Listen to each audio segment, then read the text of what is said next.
जरूरी सूचना है आप सभी स्टूडेंट्स के लिए। स्टडी फॉर सिविल सर्विसेज का Android app Google play store में आ चुका है, उसको प्लीज तुरंत इंस्टॉल कर लीजिए। और अगर आप स्टडी फॉर सिविल सर्विसेज के सिर्फ ऐप से कोई भी कोर्स, कोई भी पीडीएफ परचेस करते हैं तो उसमें अप्लाई कूपन, अगर आप ज्ञान सर जो है आप उसमें अप्लाई करते हैं, ये कूपन कोड है, तो उसमें 20% फीस तुरंत माफ हो जाएगी। मतलब 20% डिस्काउंट तुरंत उसमें लग जाएगा। ज्ञान सर लिखना है, नॉर्मली ज्ञान सर, स्मॉल लेटर में है सब कुछ, कोई स्पेस नहीं, कोई कॉलम नहीं, सिर्फ ज्ञान सर, GYANSIR। इस तरह से अगर कूपन कोड लगाते हैं आप ऐप में बाई करने से पहले, जो अप्लाई कूपन वाले में आता है, तो 20% का डिस्काउंट तुरंत मिलेगा। वीडियो देखिए। नमस्कार दोस्तों, ज्योग्राफी के एक और PYQ में आप सभी का स्वागत है। आप सभी को दिवाली की बहुत बहुत शुभकामनाएं। साथ ही में आपको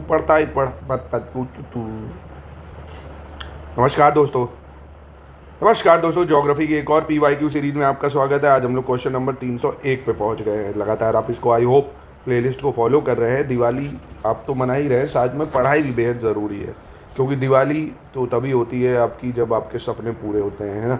तो सपनों पे अपने लगे रहिए, पढ़ाई करते रहिए। पेपर तो आपको दिख रहा है कि पेपर को लेके काफ़ी स्थितियां गड़बड़ाती नज़र आ रही हैं। RO UPPC दोनों ही दिसंबर में होने की कोई भी संभावना रत्ती भर भी नहीं दिख रही है। नोटिस जल्द अगर आयोग देना चाहेगा तो दिवाली बाद आपको नोटिस दे देगा। तो क्वेश्चन नंबर 301 कह रहा है, पश्चिमी तट की तुलना में पूर्वी तट चक्रवातों द्वारा अधिक प्रभावित होता है। ये सवाल फिर आ सकता है क्योंकि बहुत साइक्लोन आ रहे हैं इस बार भी। East coast is most prone to cyclone than western coast, है ना। आपने देखा होगा ना, बे ऑफ बंगाल में ज़्यादा साइक्लोन आते हैं इधर की बजाय, क्योंकि भारत का पूर्वी तट उत्तर पूर्वी व्यापारिक हवाओं की मेखला में पड़ता है। Eastern coast of India lie in the zone of north east trade wind. तो देखिए दोस्तों, ये इसका कारण नहीं है। ये तो ठीक है कि भारत का पूर्वी तट जो है वो व्यापारिक हवाएं, यानी जो आपकी ट्रेड विंड है उसमें पड़ता है, ठीक है। और पश्चिमी तट की तुलना में यहाँ ज़्यादा साइक्लोन आते हैं। इसके कारण बहुत सारे हैं कि यहाँ का जो आपका ओशियन है वो वार्म है ना। यहाँ हाई प्रेशर बनता है, लो प्रेशर बनता है, बहुत सारे कारण, ये कारण नहीं है। तो दोनों ये सही है, पर ये उसका एक्सप्लेनेशन नहीं है, तो ऑप्शन बी हो जाना चाहिए। अगला है, महाराष्ट्र के कोयना क्षेत्र के निकट भविष्य में अधिक भूकंप प्रभावित होने की संभावना है, क्योंकि कोयना बांध एक पुराने भ्रंश तल पर अवस्थित है जो कोयना जलाशय में जल स्तर के परिवर्तन के साथ साथ अधिक सक्रिय हो सकता है। Koyna region of Maharashtra is likely to become more earthquake prone in near future. The Koyna dam, आपसे ये भी याद रखना, कोयना डैम है कहाँ, महाराष्ट्र में, is located on old fold plain which में get activated more frequently with change in water level in Koyna reservoir. तो यहाँ दोनों सही हैं और ये इसका एक्सप्लेनेशन भी है, यानी ऑप्शन ए हो जाएगा इसका। अगला देखते हैं 303 नंबर, कह रहा है, भारत का निम्नलिखित में से कौन सा क्षेत्र उच्च तीव्रता की भूकंपी मेखला में नहीं आता है। विच one of the following area of India does not come under the zone of high seismic activity. तो पहले आइए मैप दिखा देता हूँ सीस्मिक जोन का आपको। तो ये आपको दिख रहा होगा, जोन 2, 3, 4, 5 है ना। तो जितना ज़्यादा जो रेड है वो उतना डेंजर है, मतलब जोन 5 सबसे ज़्यादा खतरनाक होगा। और ख़तरनाक कहाँ होगा, जहाँ हिमालय की टेक्टोनिक प्लेट्स होंगी। एक तो ये पूरा नॉर्थ ईस्ट जो है ये पूरा किस में आ जाता है, आपके जोन 5 में आ जाता है ना। ये इधर आपको क्या दिख रहा है, सिक्किम वगैरह जो है ये भी आ जाता है आपके जोन 5 में। इधर ये उत्तराखंड हो गया आपका जोन 5 में, ठीक है। हिमाचल प्रदेश का कुछ पार्ट हो गया, जम्मू कश्मीर हो गया, रन ऑफ कच्छ हो गया जोन 5 में, है ना। ये हाई रिस्क जोन है, कैसा है, वेरी हाई रिस्क जोन। और फिर अगर जोन 4 की बात करें जो सिर्फ हाई रिस्क है, तो इसकी बात में आपको दिख रहा होगा थोड़ा ऑरेंज कलर, ये हिमालयाज़ का ही रीजन आपको दिख रहा होगा, ये जोन 4 में आ जाता है। और थोड़ा ये गुजरात की जो चीज़ें हैं यहाँ पे, और हल्का सा ये वेस्टर्न घाट। जोन 3 जहाँ बहुत ही मॉडरेट रिस्क रहता है, तो ये पूरा वेस्टर्न घाट हो गया आपका, ईस्टर्न घाट है। और ब्लू वाला तो बिल्कुल ही रिस्क नहीं है, इंडियन पेनिनसुलर, अरावली हिल्स वगैरह यहाँ पे, तो आसान है ये, एक बार नज़र मारेंगे तो आप याद कर पाएंगे। अब यहाँ पे पूछ रहा था कौन नहीं आता है हाई सीस्मिक इंटेंसिटी में, तो देख सकते हो आप, बहुत ही आसान है। कर्नाटका प्लेट्यू नहीं आएगा भाई, है ना। कच्छ, हिमालय, उत्तराखंड ये तीनों आ जाएंगे, कर्नाटका प्लेट्यू नहीं आएगा। अगला है, भारत का सबसे अधिक बाढ़ग्रस्त राज्य कौन सा है। The most flood prone state of India. ऐसे तो मोस्टली आपको दिखते हैं बाढ़ आती ही रहती है, पर बिहार बहुत ज़्यादा बाढ़ प्रोन है इन गिवन ऑप्शंस में। अगला कह रहा है, which of the following area of Uttar Pradesh is most flood affected. UP का सबसे ज़्यादा बाढ़ प्रभावित क्षेत्र कौन सा है। यूपी में आपको बताना है, बहुत ही आसान है, वेस्टर्न, ईस्टर्न, मिडिल या नदन।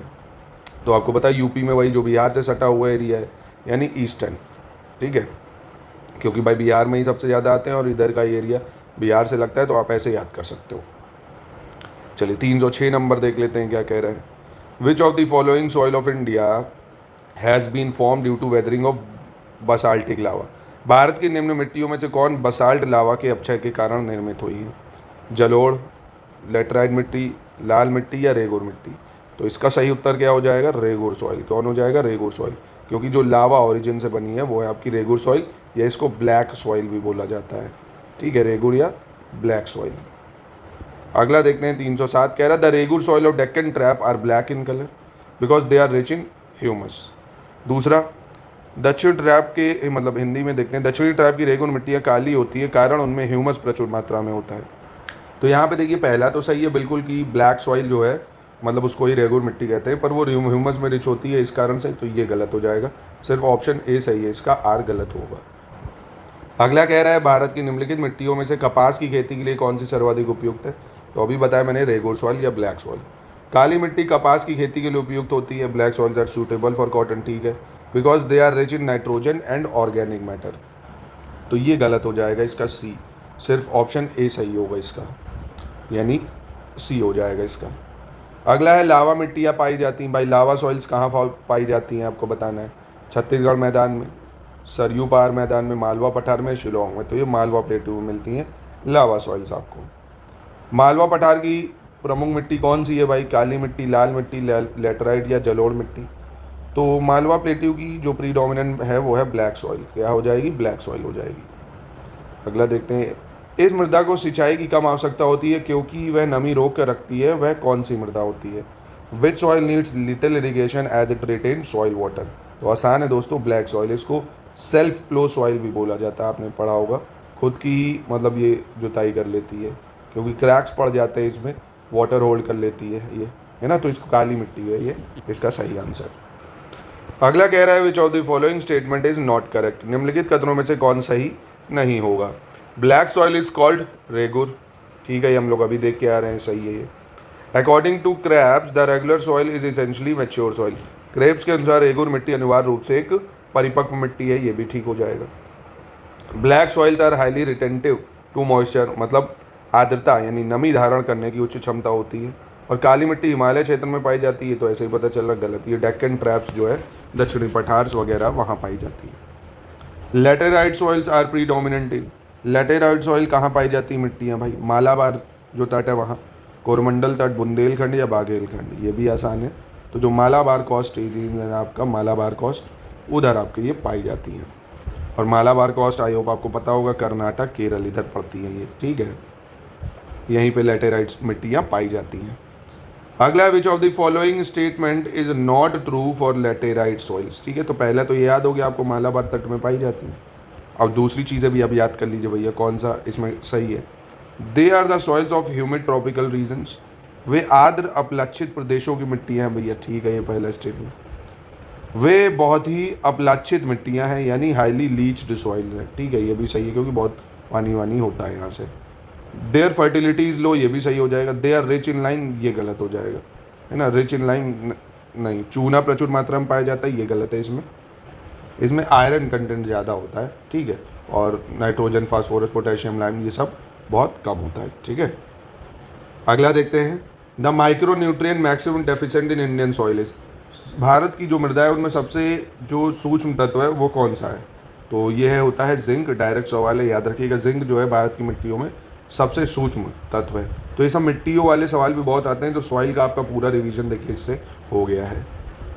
अगला है, in India maximum alkali area is found in state of. Bharat में सर्वाधिक क्षारीय क्षेत्र कहाँ पाया जाता है भैया। तो ये आपको उत्तर प्रदेश में मिलेगा। उत्तर प्रदेश सर्वाधिक अल्कलाई एरिया, ठीक है, याद रखना, डायरेक्ट सवाल है, ये सब एग्जाम के लिए बहुत रेलेवेंट है आपके। अगला, इन India the largest area of saline soil is found in the state of. लवणीय मृदा कहाँ पाई जाती है भैया। तो लवणीय मृदा राजस्थान है, गुजरात है, यहाँ सब पाई जाती है, ठीक है। तो अब सही आंसर यहाँ पे गुजरात हो जाएगा। अपने अगले सवाल पे बढ़ते हैं, 319 पे। दोस्तों देखिए, अभी भी आप अगर सेल्फ डाउट में थे, तैयारी के आप थोड़ी बहुत तैयारी कम थी, अभी भी आप, अब पेपर तो ट्रांसफ़र हो रहा है, पक्की बात है। कंप्लीट प्रिपरेशन अभी भी आप कर सकते हैं हमारे साथ जोड़ के। कंप्लीट जितना दिया जाएगा उतना पढ़ के, टेस्ट सीरीज़ और पेड क्विज में प्रैक्टिस करा के आप लगातार अगर 6 घंटे पढ़ते हैं तो एग्ज़ाम आराम से निकाल सकते हैं। बहुत अच्छा मौका आपको फिर से मिल गया है, तो आप हमसे जुड़ सकते हैं इन नंबरों से दोस्तों। 319 कह रहे हैं, लवण प्रभावित मृदाओं का सर्वाधिक क्षेत्रफल वाला राज्य कौन सा है। The largest area under salt affected soil exist in. तो ये मैंने अभी आपको बताया, गुजरात हो जाएगा। निम्नलिखित में से कौन सी मिट्टी चाय बागानों के लिए उपयुक्त है। Which of the following soil is most suited for T cultivation. तो चाय बगानों के लिए कौन सी मिट्टी सही होती है, अम्लीय, क्षारीय, रेगुर या जलोढ़। तो चाय के लिए देखिए हमें अलूवियल सॉइल या जलोढ़ मिट्टियाँ चाहिए होंगी, ठीक है। नहीं, एक सेकेंड, जलोढ़ क्यों चाहिए होगी, यहाँ उत्तर प्रदेश वगैरह में जलोढ़ मिट्टी यही तो होती है, यहाँ चाय थोड़ी होती है। हमें चाय के लिए एसिडिक सॉइल चाहिए होती है, अम्लीय, है ना, एसिडिक या अम्लीय जो सॉइल है वो चाहिए होगी।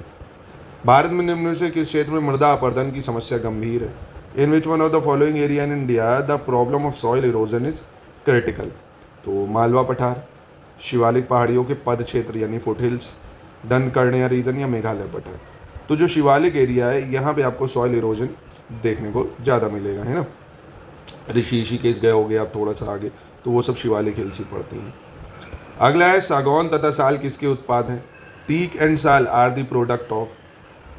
तो ये इसका सही आंसर क्या होगा, उष्ण कटिबंधीय शुष्क पतझड़ी वन या ट्रॉपिकल ड्राई डेसिडियस फॉरेस्ट, ठीक है। इसका सही आंसर ये हो जाएगा, डायरेक्ट सवाल है, याद रखिएगा। निम्नलिखित राज्यों में किस राज्य में सिनकोना वृक्ष नहीं उगता है, कह रहा है। तो देखिए सिनकोना वृक्ष पहली चीज़ जो ठंडी जगह होती हैं, तो असम केरल में तो पड़ेगा ही, मतलब असम में और पश्चिम बंगाल के जो ऊपर वाले क्षेत्र है ना, दार्जिलिंग वगैरह, वहाँ पे तो पड़ेगा ही क्योंकि ठंडी जगह पाई जाती है। और नीचे जो तमिलनाडु की नीलगिरी पहाड़ियाँ हैं, अन्नामलाई पहाड़ियाँ हैं, केरल है, तमिलनाडु, यहाँ पे भी ये पड़ती है। छत्तीसगढ़ वगैरह में यहाँ पे नहीं उगेगा, ठीक है, याद रखिएगा। कहाँ, नीलगिरी है, अन्नामलाई यानी केरल तमिलनाडु वगैरह है, असम है, नॉर्थ ईस्ट की जो ठंडी जगह है वहाँ पे भी मिलेगा, हिमालय वगैरह में मिल जाएगा आपको इधर साइड, ठीक है। अब अगला कह रहे हैं भारत के निम्न किन राज्यों में सागौन का वन पाया जाता है। टीक फॉरेस्ट पाया जाता है, तो ये मध्य प्रदेश में पाया जाता है, डायरेक्ट सवाल याद रखिएगा। जो सागौन के वृक्ष है वन है, ये कहाँ पाए जाते हैं, एमपी में। अगला दोस्तों कह रहा है which of the following plant does not have flower. निम्न में से कौन पौधे में फूल नहीं होते हैं। जैक फ्रूट यानी कटहल, क्लस्टर फिग यानी गूलर, ऑर्चिड या फर। तो फ्लावर किस में नहीं होते हैं भैया, तो ये होता है फन, डायरेक्ट सवाल है, याद रखिएगा, इसमें फूल नहीं होते हैं। अगला है आपको मैचिंग करनी है, सुमेल करना है कि ये वृक्ष कहाँ पाए जाते हैं, जैसे टीक, देवदार, सुंदरी, चिंचोना। तो हम लोग देख चुके हैं, आप बता सकते हो। जैसे टीक का मैंने बताया था मध्य भारत, जैसे एमपी में ही है सबसे बड़ा वन टीक का। देवदार आपको जो हाई एल्टीट्यूड होते हैं, ठंडी जगह, वहीं पर मिलते हैं देवदार, हाई एल्टीट्यूड। सुंदरी ये आपको ट्री कहाँ मिलेंगी, सुंदरी वगैरह सुंदरवन में मिल जाती है। चिंचोना हिमालय की तराई रीजन में मिल जाते हैं। यानी इसका 326 का जो सही आंसर है वो ए होना चाहिए, ठीक है। फिर से कहो तो बता देता हूँ, सागौन मध्य भारत हो जाएगा, देवदार हिमालय के उच्च क्षेत्र हो गए, सुंदरी हो गए, सिनकोना हिमालय के तराई क्षेत्र, ठीक है। अगला फिर से आपको मैचिंग करनी है, फॉरेस्ट है और ये रीजन है। उष्ण कटिबंधीय आर्द्र पर्णपाती, उष्ण कटिबंधीय शुष्क पर्णपाती, अल्पाइन और उष्ण कटिबंधीय सदाबहार, ठीक है। यानी tropical moist deciduous, tropical dry deciduous, alpine और ट्रॉपिकल एवरग्रीन। तो चलिए इसको मैच करते हैं। ट्रॉपिकल मॉइस्ट डेसिडियस ये पाए जाते हैं तराई रीजन में, उष्ण कटिबंधीय आर्द्र पर्णपाती। ट्रॉपिकल, फिर अगर बात करें हम लोग ड्राई डेसिडियस की, तो मोस्ट थे। ड्राई डेसिडियस कहाँ पाए जाएंगे, ये पाए जाएंगे आपके मिडिल गंगा प्लेन में। अल्पाइन आपको पता ही है, ठंडी जगह जो होती है वहीं पे पाए जाते हैं अल्पाइन, तो ये हो गया आपके अरुणाचल प्रदेश। और ट्रॉपिकल एवरग्रीन सह्याद्री हो गया, ठीक है। यानी 327 का ऑप्शन ए सही हो जाएगा। अगला देखते हैं, इसमें मैचिंग करनी है आपको, सूची 1 और सूची 2 को मिलान करना है। उष्ण कटिबंधीय वन, शंकु वृक्ष वन, कच्छ वनस्पति या पतझड़ वन। तो आराम से आप अगर इतना ही रिवीजन करेंगे तब भी आपका देखिए काम हो जाएगा। उष्ण कटिबंधीय वन या ट्रॉपिकल फॉरेस्ट, ये साइलेंट वैली हो जाएगा इसका आंसर। और कोनीफोर आपको पता होगा, कोनीफोर जो है हिमाचल प्रदेश में पाए जाते हैं, ठंडी जगहों पे पाए जाते हैं। कच्छ वनस्पति बहुत ही आसान हो जाएगा दोस्तों, राजस्थान हो जाएगा। कच्छ वनस्पति क्या हो जाएगा, राजस्थान हो जाएगा कच्छ वनस्पति आपका। सॉरी, कच्छ वनस्पति कह रहा हूँ, एक सेकेंड। मैनग्रूव जो है ये सुंदरवन, आपको पता होगा ना, मैनग्रूव सुंदरवन है, जो भी डेल्टा रीजन है जहाँ नदी डेल्टा गिराती है वहाँ बनता हो। पतझड़ वन ये आपको राजस्थान में मिल जाएगा। पतझड़ वन कहाँ मिल जाएगा, राजस्थान में। यानी 328 का सही ऑप्शन डी हो जाएगा। अगला है, सामाजिक वानिकी में प्रयुक्त बहुउद्देशीय वृक्ष का एक उदाहरण क्या है। An example of multipurpose tree used in social forestry. तो इसका सही आंसर क्या हो जाएगा, जो बहुउद्देशीय वृक्ष होता है खजेरी का वृक्ष होता है। कौन होता है, खजेरी का वृक्ष। डायरेक्ट सवाल है, याद रखिएगा, एग्जाम के लिए रेलेवेंट है। अगला कह रहा है, गत 25 वर्षों में नलकूप सिंचाई का सर्वाधिक शानदार विकास हुआ है। During last 25 years the development of tubewell irrigation has been most spectacular. तो इसका सही आंसर क्या हो जाएगा भाई, कहाँ पे हुआ है, सरयू पार मैदान में या in the field across Saryu, है ना। ये सब डायरेक्ट फैक्चुअल सवाल हैं, ये आप भूल ही जाओगे, तो इसलिए इनको नोट कर लो। जो आपको लगता है आप भूल जाओगे भाई, ये एकदम नया सवाल है, एकदम फैक्चुअल है वन लाइनर, तो आप उसको नोट कर लो, जैसे खेजरी, ये सरयू पार, इस टाइप का। भारत में नलकूप एवं कूप से सिंचाई अधिकतम क्षेत्र वाला राज्य कौन सा भाई, जहाँ ट्यूबवेल और वेल इरीगेशन होता है? तो उत्तर प्रदेश इसमें नंबर 1 है, जहाँ पे ट्यूबवेल और वेल इरीगेशन में यूपी नंबर 1 आ जाता है। तो ये इंपॉर्टेंट है भाई, पूछ सकता है आपसे ये। अगला दोस्तों देखते हैं, कह रहा था garland canal system in India was proposed by, Bharat में माला नहर तंत्र को प्रस्तावित किया था किसने भैया? कह रहा था गारलैंड कैनाल सिस्टम या माला नहर तंत्र को। तो डायरेक्ट ये भी आपको नोट करना है, फैक्चुअल सवाल है, दिनेश जे दस्तूर ने, दिनेश जे दस्तूर, ठीक है। तो ये आप नोट कर लीजिए, कहीं इंपॉर्टेंट है ये, डायरेक्ट वन लाइनर जीके का फैक्चुअल सवाल है ना, इसमें कोई दिमाग लगाना नहीं, कुछ कॉन्सेप्ट नहीं, बस आपको याद करना है। Indira Gandhi canal has it source, Indira Gandhi canal जो है ये उद्गम स्थल इसका कहाँ पे है, ये तो आपको पता होगा। अब इंदिरा गांधी कैनाल आपको पता होगा, अगर पंजाब हरियाणा राजस्थान यहाँ पड़ती है ना, पंजाब है, राजस्थान है, हरियाणा है, तो इसका जो सोर्स है पंजाब में हरीके बैराज है। हरीके बैराज कहाँ है? पंजाब में, ये इसका सोर्स है, ठीक है। अगला है राजस्थान की जो इंदिरा कैनाल है वो कहाँ से निकलती, तो अभी मैंने बताया हरीके बैराज है पंजाब में, पर यहाँ ऑप्शन दिख नहीं रहा है, यहाँ नदी दे रहा है, तो नदी पूछेगा तो सतलज नदी बताओगे, ठीक है। कई चीज़ें देखो आप समझ गए कि इंदिरा गांधी कैनाल पंजाब, राजस्थान और हरियाणा में है, हरीके बैराज से निकलती है, नदी पूछेगा तो सतलज नदी से निकलती है। अगला सवाल कह रहा है Indira Gandhi canal receive water supply from, अब इंदिरा गांधी कैनाल को पानी कहाँ कहाँ से मिलता है? तो इंदिरा गांधी कैनाल आपको मैंने देखिए बताया कि हरीके बैराज से निकलती है, सतलज उसका सोर्स है और पंजाब, राजस्थान, हरियाणा में बहती है।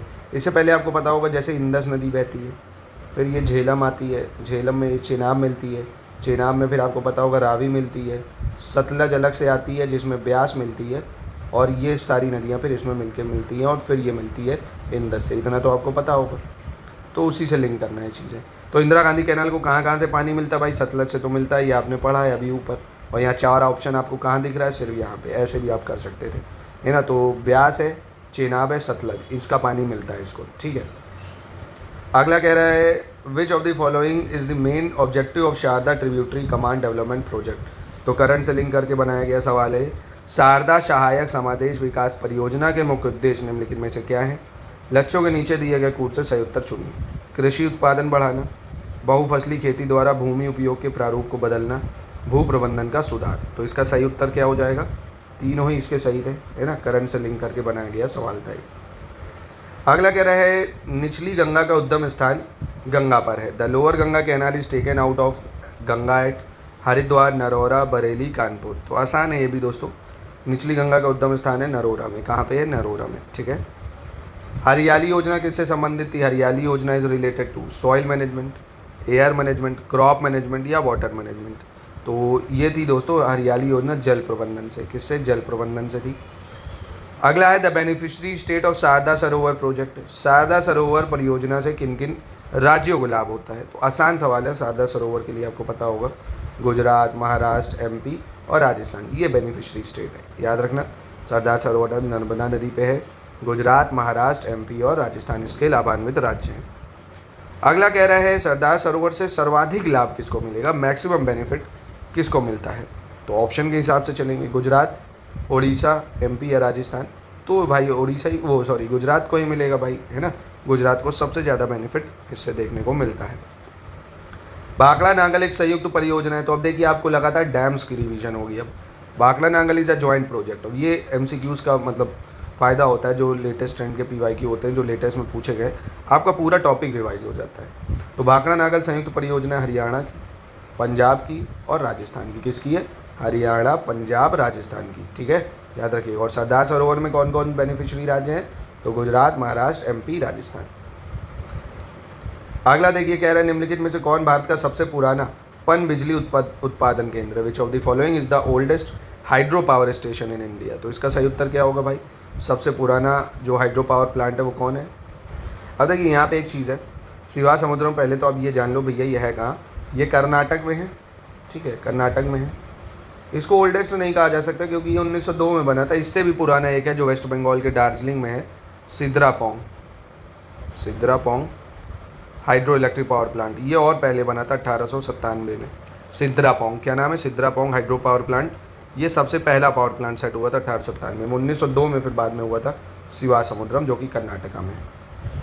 अगला सवाल देखते हैं, कह रहा है Shivasamudram hydro power project is located in. Shivasamudram जल विद्युत परियोजना कहाँ पे है भाई? तो अभी बता दिया मैंने, कर्नाटक में आप। अगला कह रहा है Nagarjuna Sagar project is located on the river of. Nagarjuna Sagar परियोजना किस नदी पर अवस्थित है? भद्रा नदी, भीमा नदी, गोदावरी या कृष्णा? तो नागार्जुन सागर प्रोजेक्ट है आपका कृष्णा नदी में। पहली चीज़ कहाँ पे? कृष्णा नदी पे, इंपॉर्टेंट है याद रखना। और ये आंध्र प्रदेश और तेलंगाना है ना, यहाँ पे है आंध्र प्रदेश तेलंगाना नागार्जुन सागर प्रोजेक्ट कृष्णा नदी। भारत के किस राज्य में नागार्जुन सागर परियोजना है? तो यहाँ पे देखिए अभी बताया मैंने, आंध्र प्रदेश और तेलंगाना, तो ऑप्शन ए कर दोगे आप। अगला, which of the following are not associated with the Chambal valley project. तो चंबल वैली प्रोजेक्ट में कौन कौन आता है? गांधी सागर, जवाहर सागर, गोविंद सागर या गोविंद वल्लभ पंत सागर? तो इसका सही उत्तर क्या हो जाएगा दोस्तों? चंबल वैली प्रोजेक्ट में आता है आपका गोविंद सागर और गोविंद वल्लभ पंत सागर, चंबल वैली प्रोजेक्ट। और ये एक जॉइंट प्रोजेक्ट है, जैसा कि आपको पता होगा, राजस्थान और एमपी का। ठीक है, राजस्थान और एमपी का जॉइंट प्रोजेक्ट है चंबल वैली प्रोजेक्ट। अगला सवाल बहुत ही इंपॉर्टेंट और आसान भी है। Tehri dam is being constructed in Uttarakhand. कहाँ पे बन रहा है टेहरी डैम, जो कि भारत का सबसे हाईएस्ट डैम है, काफ़ी ऊंचा डैम है। तो ये बन रहा है आपके भागीरथी नदी पे। कहाँ पे बन रहा है? भागीरथी नदी पर। अगला कह रहा है दामोदर घाटी कॉरपोरेशन के विकास के पूर्व दामोदर नदी पश्चिम बंगाल में शोक नदी मानी जाती थी। आ river Damodar was known as river of sorrow in West Bengal prior to the development of Damodar valley corporation. Number 1। दूसरा, क्योंकि दामोदर अपने ऊपरी भाग में तीव्रता से प्रवाहित होती है तथा निचले भाग में इसका बहाव बहुत धीमा हो जाता है। तो इसका कौन सा सही होगा? दोनों उत्तर इसके सही हैं और ये इसका एक्सप्लेनेशन भी है। दामोदर को बंगाल का शोक भी कहा जाता है इसी वजह से दोस्तों, क्योंकि ये बहुत तेज़ी से बहती है अपर पोर्शन में। तो ऑप्शन ए हो जाएगा इसका। अगला आपको मैचिंग करनी है परियोजना और ये अवस्थिति है, कौन सा प्रोजेक्ट कहाँ पे बना हुआ है। भाखड़ा नागल, ये आपका सतलज नदी पे है। भाखड़ा नागल कहाँ पे बना हुआ है? सतलज नदी पे हो जाएगा। और हीराकुंड डैम, ये तो आपको पता होगा, हीराकुंड भाई महानदी पे है। इदुक्की डैम, ये आपका कहाँ पे है? परियर नदी पे है इदुक्की डैम। और नागार्जुन सागर, ये कृष्णा नदी पे है। नागार्जुन सागर कहाँ पे है? कृष्णा नदी पे है। तो इसका सही आंसर आपका बी हो जाएगा ऑप्शन। आज का अंतिम प्रश्न देख लेते हैं, फिर से डैम ही है ये। तो मेतूर डैम कहाँ है भैया? मेतूर डैम तमिलनाडु में है, मेतूर डैम। और ये बहुत फेमस कावेरी नदी पे बना हुआ है। मेतूर डैम किस पे है? कावेरी नदी पे, भी याद रखना। और मयूराक्षी की बात करें तो ये पश्चिम बंगाल में मयूराक्षी नदी पे ही है। नागार्जुन सागर आप पढ़ चुके हो, आंध्र प्रदेश और तेलंगाना में कृष्णा नदी पे बना हुआ है। हीराकुंड महानदी पे बना हुआ है उड़ीसा में। तो यानी इसका आंसर ए हो जाएगा। तो देखिए आपकी कई सारी चीज़ें ज्योग्राफी की रिवाइज हो गई। अगर आप ईमानदारी से इसको करेंगे, जितने प्रश्न मैं कराऊंगा 1200, 1500, 1300 जितने हो जाएंगे, तो आपकी यकीन मानिए ज्योग्राफी इतनी हो जाएगी तैयार कि आप आराम से 10 से 15 सवाल सही कर सकेंगे, क्योंकि डिटेल एनालिसिस के साथ करेंगे, साथ में करंट की चीज़ों को भी लिंक करेंगे। बस इसके बाद आपको स्टडी फॉर सिविल सर्विसेज के टेस्ट से प्रैक्टिस कर लेनी है। क्विज अगर नहीं लिया है तो हमारा पेड क्विज ज्वाइन करके डेली आपको उसमें 100 क्वेश्चन, 150 क्वेश्चन की प्रैक्टिस कराई जाती है। आप क्विज की प्रैक्टिस कर सकते हैं। ऐसे ही फिर मोस्ट एक्सपेक्टेड 500 क्वेश्चन और दे दूंगा आपको, है ना। तो इन्हीं से आपकी तैयारी हो जाएगी। ज़्यादा आपको लबड़ सबड़ प्री के लिए नहीं करना पड़ेगा। आर ओ के लिए तो इतना बहुत ज़्यादा इनफ हो जाता है जितना मैं आपको करा रहा हूँ, ठीक है। और पीसीएस के प्री के लिए भी इतना है। फिर मेंस के लिए आपको वहाँ अलग से कुछ टॉपिक पढ़ने पड़ेंगे।